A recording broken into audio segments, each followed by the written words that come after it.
বাড়িটির নাম উপাসনা। আমরা এই বাড়িতে নিমন্ত্রিত হয়েছিলাম। নিমন্ত্রিত বললেও ভুল হবে, এটা তো একটা আরাধনার একটা অনুষ্ঠান, তো সেখানে আমাদের আমন্ত্রণ ছিল। তো আমরা ওখানে গেছি ঠিকই, কিন্তু একটু লেট হয়ে গেছি। অ্যাকচুয়ালি আমার জন্য একটু লেট হয়ে গেছে। অ্যাকচুয়ালি আমার বাড়িতে একটু সমস্যা হয়েছিল, তার জন্য আমার একটু লেট হয়ে গেছে। তো যাই হোক, অবশেষে এসে পৌঁছেছি। ততক্ষণে অনুষ্ঠানটি শেষও হয়ে গেছে। মিঠু আর মিঠুর হাজব্যান্ড দাদা কিছু বলবে, যে উদ্দেশ্যে আমাদের এখানে আসা। যিনি পরম গুরু জগৎপূজ্য শ্রী শ্রী স্বামী স্বরূপানন্দ পরমহংস দেব, এই শুভ পৌষ মাসে তিনি আবির্ভূত হয়েছিলেন জগৎ কল্যাণের উদ্দেশ্যে। এই সুমহতি উদ্দেশ্য নিয়ে জগৎ কল্যাণের জন্য দীর্ঘকাল তার শ্রীদেহের যতদিন আয়ু ছিল তিনি সেই জগতের কল্যাণের জন্য ব্যয় করেছেন বিভিন্নভাবে, বিভিন্ন উদ্দেশ্যে। এবং স্বাবলম্বনের মূর্ত পথিক গোটা বিশ্ব জুড়ে যেখানে যাচনার দ্বারা সব কিছু হচ্ছে, তিনি হচ্ছেন অযাচক ঋষি। যাচনা না করেও যে সাধনা করা যায় সে দৃষ্টান্ত তিনি স্থাপন করেছেন। আর ওনার সম্পর্কে বললে বিরাট ইতিহাস শেষ করা যাবে না। তার শুভ পূর্ণ পৌষ মাসে আমরা তার প্রবর্তিত যে সমবেত উপাসনার আধ্যাত্মিক ক্রিয়ার যে অনুষ্ঠান, সেই অনুষ্ঠান আজকে আমরা সমাপন করলাম। সকলের উদ্দেশ্যে জয় গুরু।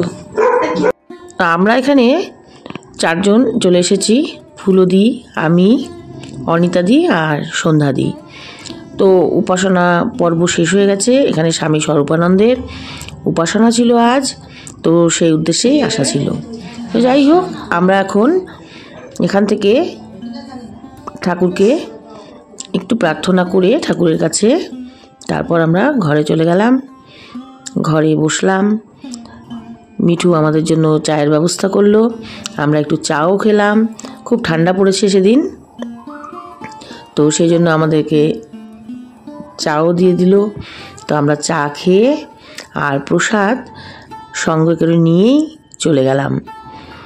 প্রসাদ প্যাকেটিংয়েরই ব্যবস্থা ছিল, যেহেতু মিঠু একটু শরীরটা খারাপ, তো শারীরিক অসুস্থতার জন্য আমরা এইভাবেই প্রসাদ গ্রহণ করে সোজা বাড়ির দিকেই রওনা দিলাম। তো আমরা একটু ঘরে বসলাম। এখানে মিঠুর বোন এসেছে কোচবিহার থেকে, আর এখানে মিঠুর মাও বসে আছে, মাসিমা, আর ফুলদি, সন্ধ্যাদি, আমি, অনিতাদি, সবাই এখানে বসে কিছুক্ষণ গল্পগুজব করে তারপর চা খেলাম। চা খেয়ে আর প্রসাদ আমাদেরকে হাতেই দিয়ে দেওয়া হলো প্যাকেট, তো আমরা সাথে করে নিয়ে এলাম।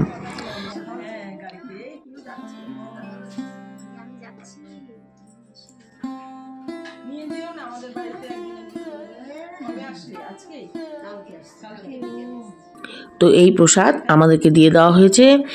এখানে খই, নাড়ু, মুরগি এগুলো রয়েছে আসল প্রসাদ, আর রয়েছে পোলাও, আলুর দম, পনিরের তরকারি, পায়েস আর লাড্ডু। তো খুবই টেস্টি ছিল প্রসাদটা। তো বন্ধুরা, ভিডিওটি ভালো লাগলে ভিডিওটিকে অবশ্যই লাইক, কমেন্ট আর শেয়ার করে দিও, আর চ্যানেলটিকে অবশ্যই সাবস্ক্রাইব করে দিও। আজ এখানেই ভিডিও শেষ করে দিচ্ছি। নেক্সট ভিডিও বা নেক্সট রেসিপি নিয়ে আবার আসছি প্রিয় তোমাদের কাছে। ততক্ষণ টেক কেয়ার, বাই বাই।